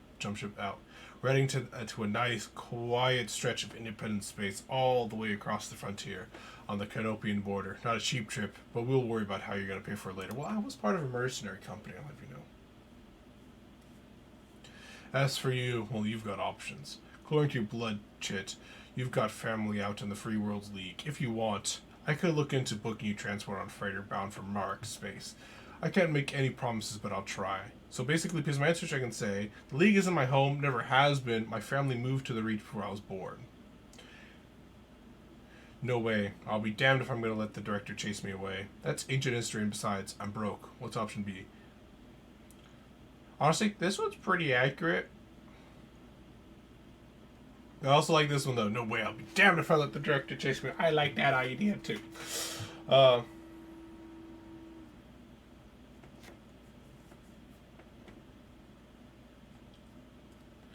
Let's see. Honestly, though, this is my perfect sentiments. I would say it's like kind of what my thing of Greece. My family, my parent, my grandparents came here, but it's not my home. I've never been there. I'm gonna go for this one. I think that kind of fits me a little bit too. Even though I love the idea of saying, damn it, they won't let me chase them away. In that case, you could stay with us for the long haul. When we get where we're going, we can drop you off at the nearest plant. Maybe you can make a place for yourself there. Of course, I'll need you to pitch in for your share of fuel, plus food, lodging, and repairs on your mech. Fair is fair after all. Alternatively, you could find a place for yourself in the Marauders if you want to. Wouldn't take you long to work off your debt. And you ran with Mastiff, so I know you've got chops. Think it over, sleep on it. You've had a hell of a day. You've got a long road ahead. We're gonna find a quick stopping point, and we're gonna end the episode here. Hopefully this is a good stopping point. This is a perfect stopping point right here. So, assuming there's no cutscene, I wish I could pause it. Maybe I should just pause it right there. I didn't realize this was going to go to a cutscene. Oh. So I'm going to call... Actually, right here. This is perfect. I'm going to call an end to this part right here. I think I'm going to keep playing, though. Record part 2. But this part's been on for 2 hours! 2 whole hours! So we need to call it into here. Thank you. If you guys have watched this whole 2 hours, thank you guys so much. I know I'm kind of crazy with this perfect. You know, I'm crazy with that one. But I'm honestly really intrigued about how the story is going to go. I really like the way they do the cutscenes. I think it looks really cool. And the combat looks like it's pretty fun. It has some depth to it that I'm really looking to diving in deep. The heat management thing and all that jazz. I am interested in playing this game. So, thank you guys so much for watching. I'm going to be releasing this one on Tuesdays. That way, if I can get Rome 1 working again, I'll hopefully be able to restart my Spain campaign.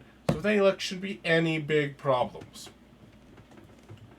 But take care, guys. Feel free to like, comment, subscribe. If you're on YouTube, helps the algorithm. If you're on Rumble, press that Rumble button. Hit that subscribe button. Take care. And BitChute, you guys know what to do. Bye-bye, everybody.